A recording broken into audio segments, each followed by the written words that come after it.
Je vous remercie, monsieur le modérateur.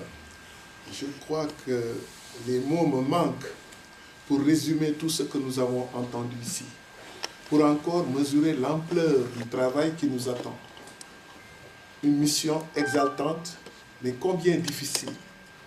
Il faudra beaucoup de courage, beaucoup de patience et beaucoup d'engagement personnel des uns et des autres, et tout un peuple derrière pour arriver à éradiquer ce mal.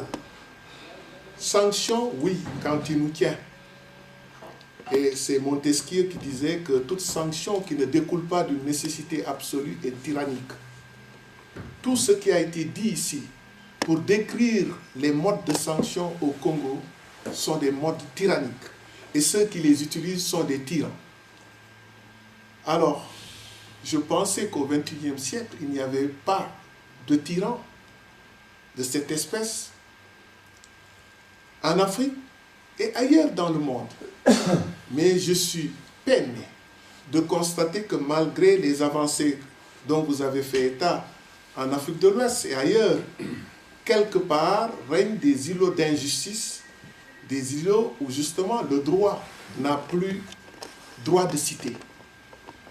J'ai eu l'expérience de ma vie de constater de visu et d'être le témoin oculaire et auriculaire de ce qui se passe dans ce pays. Et je ne pourrai jamais le partager avec tout le monde, car j'estime que il y a des choses qui humainement ne doivent pas être connues. Car si l'être humain peut tomber si bas, si l'être humain peut traiter son semblable de cette manière, si l'être humain peut n'être imbu que du gain et également de la conservation du pouvoir, et pour cela tout est possible, je dis on quitte le domaine de l'être humain pour être autre chose qu'un être humain. Alors, devons-nous nous adresser à de véritables êtres humains, puisque j'ai entendu mon confrère faire appel au cœur. Mais il faut avoir un cœur. C'est un langage qui n'est pas accessible à certaines personnes, qui ont fini d'avoir un cœur qui saigne, qui ne sont plus des êtres d'émotion, mais des êtres logiques, des êtres d'intérêt. Lorsque cet appel du cœur est perçu par ceux qui sont des hommes de cœur, on ne peut pas ne pas tressaillir. On ne peut pas avoir dans son entourage une famille qui vous retient la main, une femme qui vous retient la main, des enfants qui vous retiennent la main. Arrêtez, papa, ce qui se passe. Arrêtez ce que vous faites. Et donc vous endossez la responsabilité morale et historique. Oui, c'est parce que lorsque toute une famille, lorsque tout un groupe politique est transformé en être d'un autre genre, n'ayant plus de cœur qui saigne, il est évident que ce peuple ne peut pas se faire entendre. Et souvent, je le dis, on devient fou quand on acquiert le pouvoir, mais on devient fou aussi quand on le perd. Mais lorsque Dieu vous a donné la chance d'avoir perdu le pouvoir et de pouvoir revenir, ce que vous avez vécu entre-temps aurait dû vous servir de leçon pour prendre le recul nécessaire et comprendre que la vie c'est ainsi. Alors, je salue ce combat du peuple congolais. Ce combat que vous menez ici sur place, qui est essentiel, là où on semble ne plus écouter ce qui se dit à Brazzaville, là où on ne semble plus, en tout cas, sentir l'odeur du sang, car l'odeur du pétrole cache l'odeur du sang. Et je dois le dire, lorsque j'entends de nouvelles notions en droit véhiculées, tantôt par le procureur de Brazzaville, qui a plus l'air d'un shérif que d'un procureur, quand j'entends également de l'autre côté le représentant ou porte-parole du gouvernement, ministre de la Communication, dire à propos de cet avocat qui a été arrêté que son mandat a été terminé dès lors que son client avait été condamné, il n'avait plus droit à un avocat et ce mandat terminé ne lui permettait plus de lui rendre visite. C'est une nouvelle notion, en tout cas que nous ne connaissons pas ni dans notre déontologie ni dans le droit. Car lorsque quelqu'un est condamné par des juridictions intérieures, il a le droit de saisir des juridictions internationales. Il a le droit de saisir la Commission de Genève, chargée des détentions arbitraires et des droits de l'homme. Il a le droit au moins, lorsque l'État se met à exécuter ses biens, sur ses biens, de faire appel à son avocat pour organiser sa défense, pour qu'il ne soit pas pillé, que ses biens ne soient pas pris. Alors, si cet homme, on dit qu'il n'a plus droit à un avocat dès lors qu'il est condamné, je pense que c'est une imprudence du gouvernement que de déclarer une telle chose aux yeux du monde, qui témoigne de la carence intellectuelle de ceux qui décident aujourd'hui des destinées de ce pays. Alors, je voudrais encore souligner un autre fait qui a été à l'origine de l'incident qui m'a valu d'être traité de tous les noms et d'avoir voulu, donc, de l'autre côté, en tout cas pour le gouvernement, m'expulser du pays, me reconduire à la frontière, disait-il. Alors, ma surprise a été grande. Pour la première fois dans ma carrière d'avocat, Dieu seul sait que je suis dans ma 35e année d'exercice de la profession d'avocat que je n'ai jamais quittée. À travers le monde, à travers le continent, j'ai tout vu. Même une accusation presque semblable en Guinée, où j'avais fait l'objet d'une mesure de reconduction à la frontière simplement parce que le motif évoqué dans l'acte, c'était que ma présence serait de nature donc à constituer une menace contre l'ordre public. Si je suis considéré comme terroriste par certains, par le verbe, considéré par terroriste par l'acte, par l'action, et par peut-être ma témérité juvénile, je dois simplement avouer que cela, je le dois à mon cœur, car j'ai le privilège au moins de revendiquer une chose, j'ai un cœur qui saigne et qui m'empêche de reconnaître le danger là où il est et qui me pousse à aller même dans ce Congo et à retourner dans ce Congo pour défendre bientôt ma requête aux fins d'annulation. Alors ma surprise a été grande de constater un procureur que nous attendions, devant qui M. Okumbi Salissa devait être déféré et qui devait, à la suite de cela, confier le dossier à un juge d'instruction, au doyen notamment. Nous avons vu ce procureur donc pratiquer une chose d'un autre genre dans notre métier. Car M. Okumbi Salissa n'a pas été déféré devant le procureur, il a été déféré devant la presse. Oh. J'étais devant des caméras, devant une dizaine d'organes de presse, et on exposait tout cela devant ces derniers. M. Okumbi Salissa, menotté, on lui impose une présence qui ne se justifie pas en droit. On débite tout ce qu'on a envie de débiter sur son sort. À la limite même, on l'accuse de tous les maux d'Israël et il n'a pas le droit de répliquer devant la presse, toujours déféré devant la presse, je dis bien. Moi, je pense que je ne suis pas avocat devant la presse, ni avocat à la radio. Je suis avocat à la cour. Et lorsqu'il a fini, au moins, monsieur le procureur, que faites-vous des droits de M. Okumbi Salissa, de son droit à l'image, de sa vie privée, de la présomption d'innocence que vous bafouez? Que faites-vous également du secret de l'instruction qui ne vous permet pas de rentrer dans ces détails? Ah bon, qui vous êtes? Arrêtez-le. Et menotez-le. Arrêtez-moi. Arrêtez-moi. Si c'est cela qui me vaut d'être arrêté, arrêtez-moi. Heureusement que les autres ne l'ont pas suivi pour me menotter. Et je ne voulais pas être brutalisé, je les ai suivis. Je les ai suivis parce que je sais ce dont ils sont capables et je ne pouvais pas leur donner cette occasion. Je les ai suivis et beaucoup d'avocats ont manifesté le désir de me suivre et j'ai salué cet acte de bravoure de ces avocats à qui j'ai demandé de faire demi-tour et de me laisser seul assumer mes actes, car ils ont honoré leur robe, ils ont honoré leur profession, le reste m'appartient, qu'ils me laissent donc assumer cet acte. Et oui, c'est ce que j'ai fait. Je suis parti et j'ai été surpris d'être conduit à cette police et dans cette cellule où mon client, justement, a été gardé. On m'a demandé de rester dans cette cellule et de prendre cette cellule que mon client donc avait.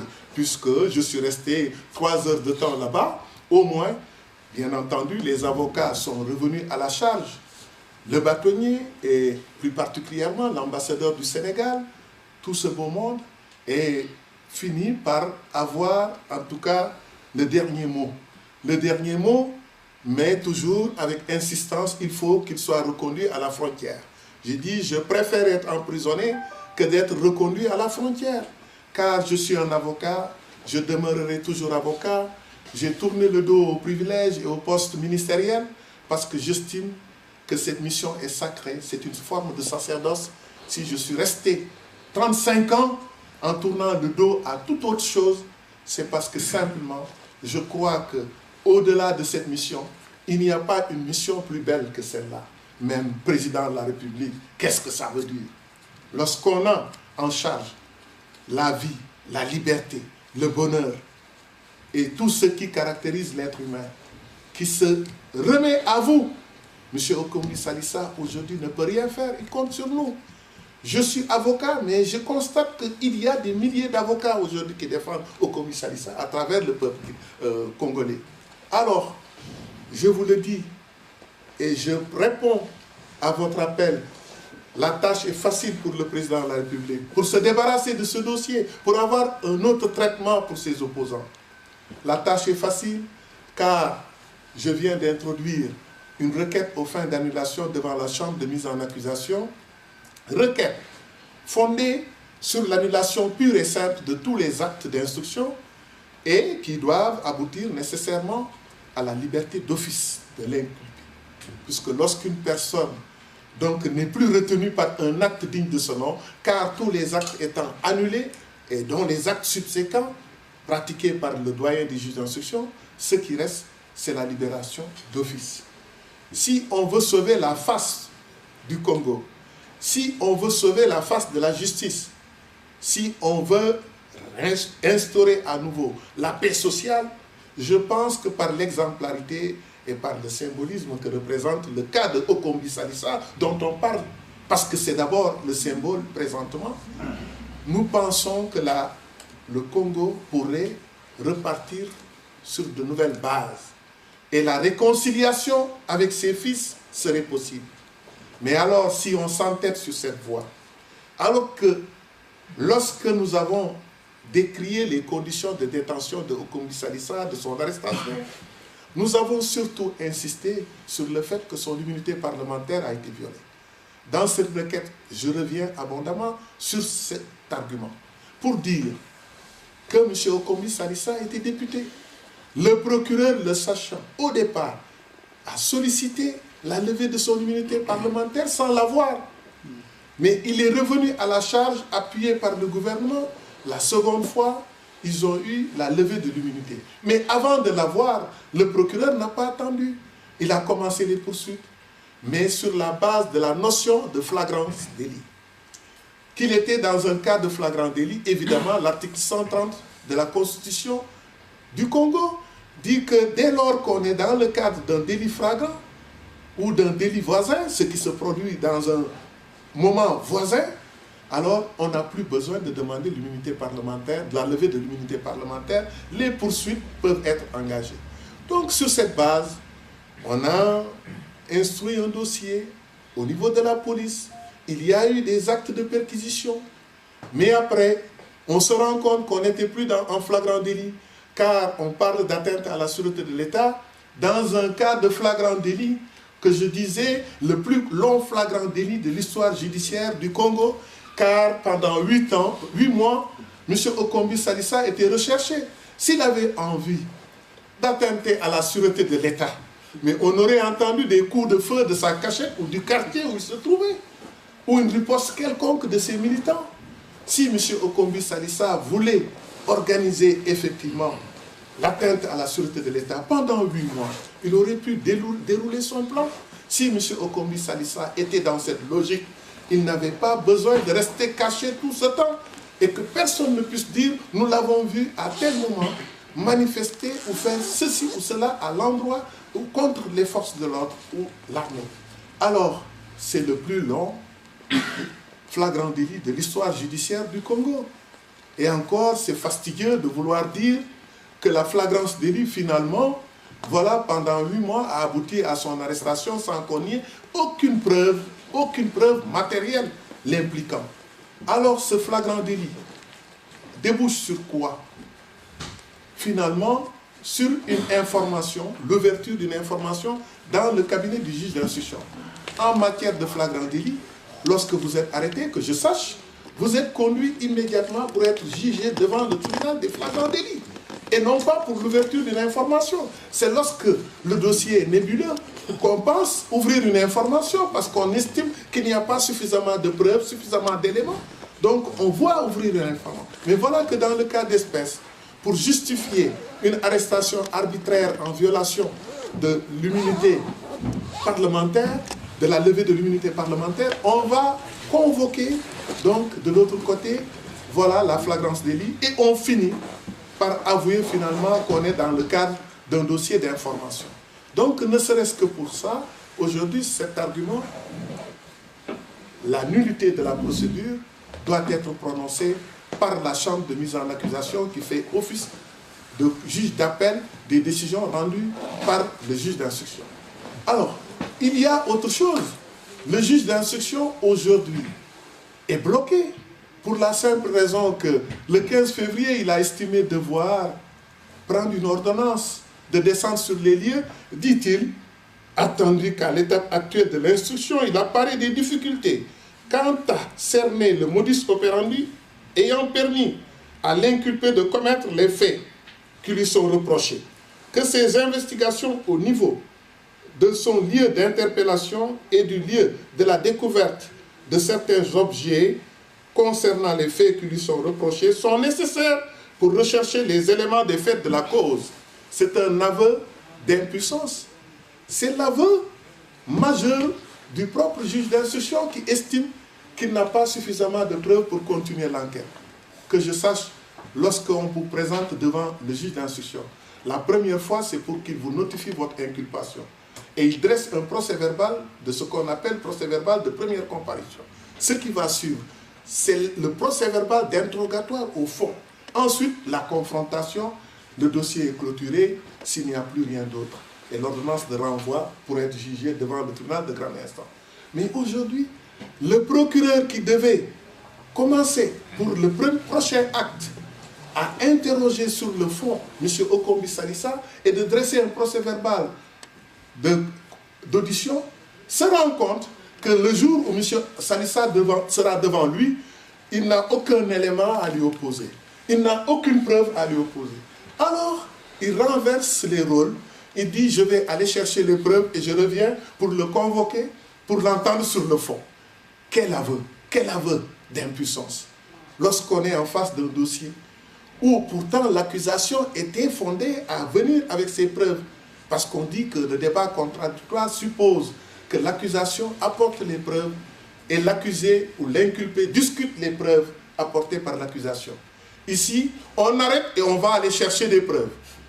On arrête et le juge d'instruction qui doit continuer l'enquête dans un processus connu, c'est-à-dire le prochain acte, la comparution au fond, assisté de ses avocats, se dit qu'est-ce que je vais exposer à l'inculpé, à ses avocats. Non, ce dossier ne me permet pas d'avancer, il le dit. Des difficultés, c'est lui qui utilise le mot, en l'état actuel. Il faut connaître le modus operandi. Ah bon, vous arrêtez quelqu'un, vous avez tout décrit, le procureur a fait son show médiatique pour dire voilà tout ce qui s'est passé.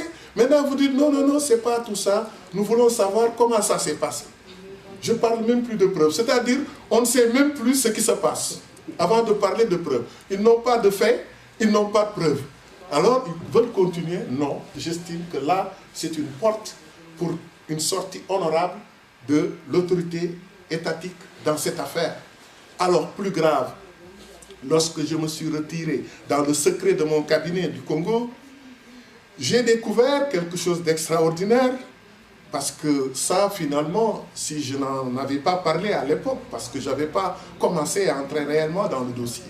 Mais lorsqu'avec les éléments que j'ai eus, et après avoir visité la législation du Congo, j'ai découvert cette disposition de la loi organique, donc de janvier 1999, qui crée la Haute Cour de justice, et qui dit clairement, dans ces dispositions, que pour les infractions commises dans l'exercice de leurs fonctions par les membres du gouvernement. Chez nous, on parle seulement des membres du gouvernement, comme en Côte d'Ivoire, mais au Congo, on va plus loin, en dehors du président de la République et des membres du gouvernement. On parle des députés, que tout ce beau monde jouit de ce qu'on appelle le privilège de juridiction. C'est-à-dire, M. Okombi Salissa, député, aujourd'hui, pour les infractions commises, mieux pour la nature juridique de l'infraction première, c'est-à-dire l'atteinte à la sûreté de l'État, puisqu'il est dit, en dehors du fait que pour les actes commis par ces personnes dans l'exercice de leurs fonctions, c'est la Haute Cour de justice qui est compétente. On dit par contre, pour l'atteinte à la sûreté de l'État, même les complices sont justiciables devant la Haute Cour de justice, qui peut le plus, peut le moins. Dès lors que les complices sont justiciables devant la Haute Cour de justice, alors qu'ils ne bénéficient pas du privilège de juridiction qui est rattaché à la fonction de député ou de membre du gouvernement ou de président de la République, alors vous comprendrez aisément aujourd'hui, puisqu'on a visé cette disposition, M. Okombi Salissa relève exclusivement de la Haute Cour de justice. Et cette Haute Cour de justice ne peut être convoquée pour se réunir que par un acte d'accusation voté par l'Assemblée nationale.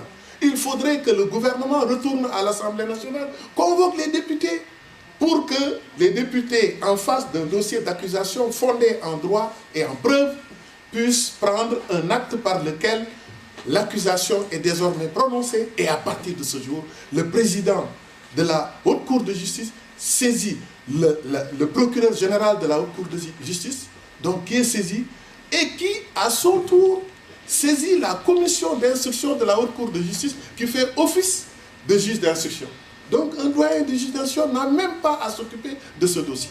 Ça le dépasse du fait du caractère encore des fonctions occupées par l'intéressé.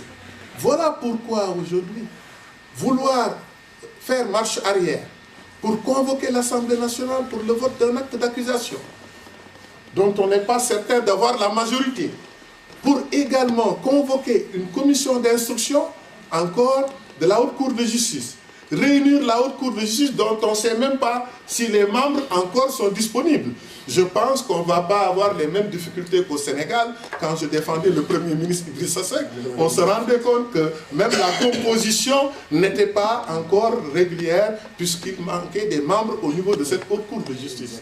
Alors, si on doit reprendre la procédure normalement, et c'est ce qui s'impose aujourd'hui, si on veut respecter la Constitution et la loi organique, je pense qu'à côté, vous avez tendu la perche au chef de l'État pour éviter l'humiliation et encore le déshonneur de l'État face à ce qui ressemble à des poursuites et qui est loin de l'être. Je pense que cet argument que j'ai brandi dans ma dernière requête est un argument, à mon avis, incontournable sur le terrain du droit, sur le plan moral, mais sur le plan de respect de la Constitution, puisque je m'adresse aux gardiens de la Constitution, aux premiers magistrats de ce pays, qui se doit de faire respecter ces dispositions.